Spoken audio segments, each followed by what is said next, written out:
Hey everyone, we are back. I took a little bit of a break if you noticed here on YouTube, and I just feel like it keeps me fresh. I need a break every about quarter here, but we are back and I am so excited to be sharing some October lesson ideas with you. October is my absolute favorite season to teach elementary music. There are so many wonderful, spooky, Halloween lessons, and we are going to be talking about today primary lessons.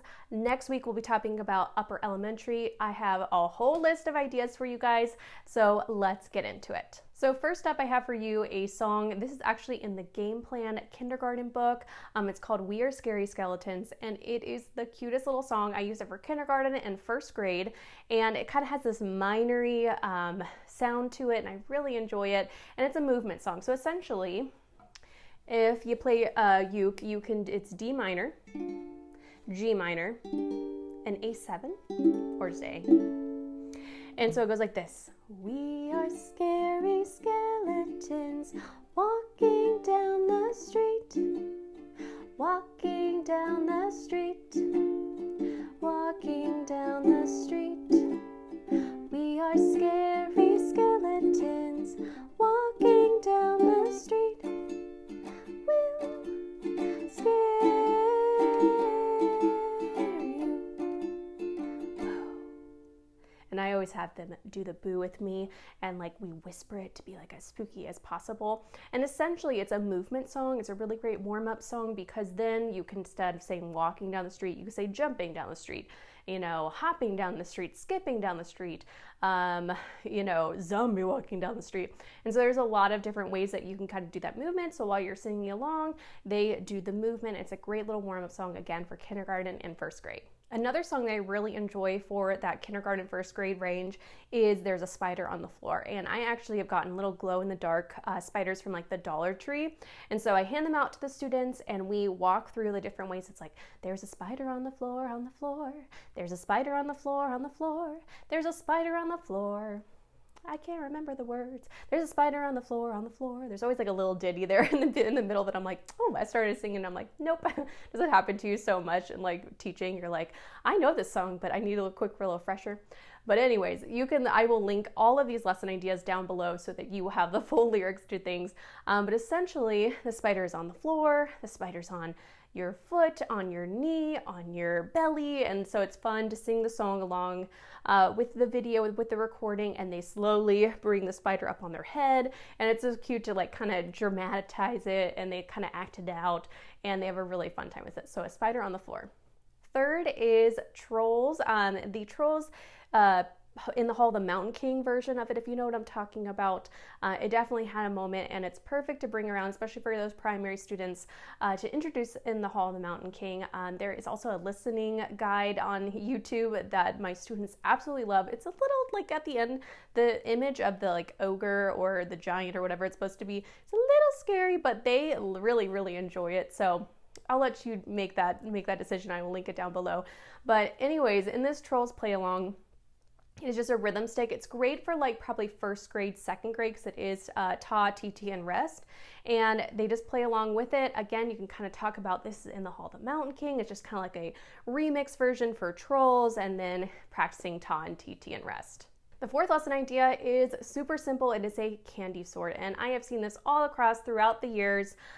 You take very, well-known candies and you print them out, and then you have the students go ahead and clap and say them like Reese's Pieces, right? And so then that's T, T, T, T, and they have to sort them to the correct rhythms. Like another one, let's see, Jolly Rancher, T, T, T, T, right? Lollipop, T, T, ta.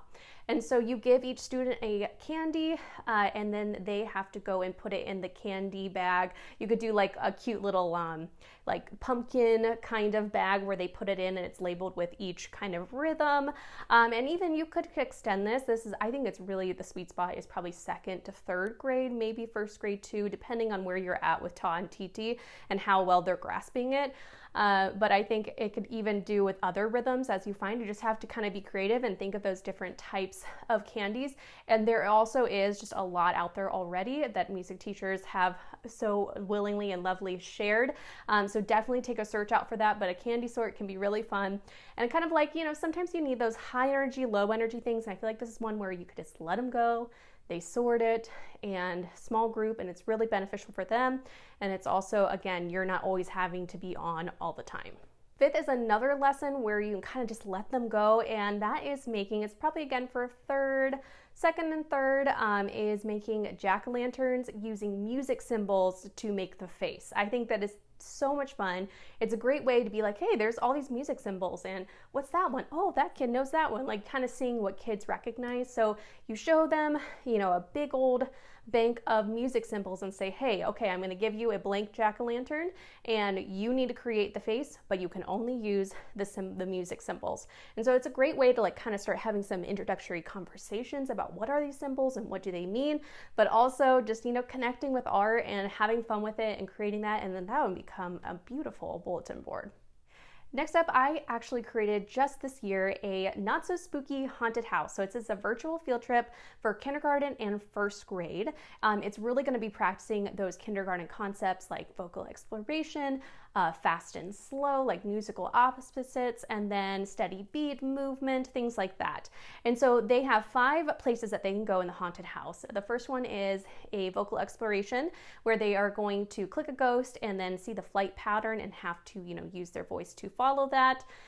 They have a witch where it's Miss White, and it is a body percussion and instrument play along, really simple.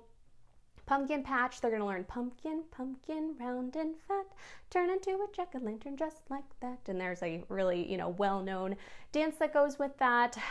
They're gonna go to a Halloween dance, so it's just a movement video where they listen to a spooky song and move along to it. And then finally, what am I missing? Oh, and then they're gonna go and help a trick-or-treater pick the candy that they want, and so they listen to a spooky song selection, and either it's fast or slow, and depending on that, it correlates with the candy that the trick-or-treater wants, and so they help them get the candy that they want. If not, then they just go back and try again. And finally, my last lesson idea for you is also from another virtual field trip, but this is the Candy Factory one. And I have a play along to the Gummy Bear song. You know, like that song, I'm a gummy bear, yes, I'm a gummy bear. This is probably for more like second, third grade. It worked out really, really perfectly with third grade. And the kids always like this song, and they get pretty pumped for it. So those are all the lesson ideas I have for you. Today was pretty short, like here is this, here is that. All of the visuals, resources, you know, websites that I pulled some of these lesson ideas from, they're not all mine, will be linked down below so that you can check them out and get a better idea. And thank you guys so much for watching. I will catch you in the next video, which we will be talking about upper elementary Halloween lesson ideas. And also actually we'll link, I'll try and link it in the cards, and I'll link it down in the description box below. I actually have a Halloween lesson ideas video from last year if you would like to check them out, because I really enjoyed those lesson ideas that I shared over there too. All right, guys, I'll see you in the next video. Bye.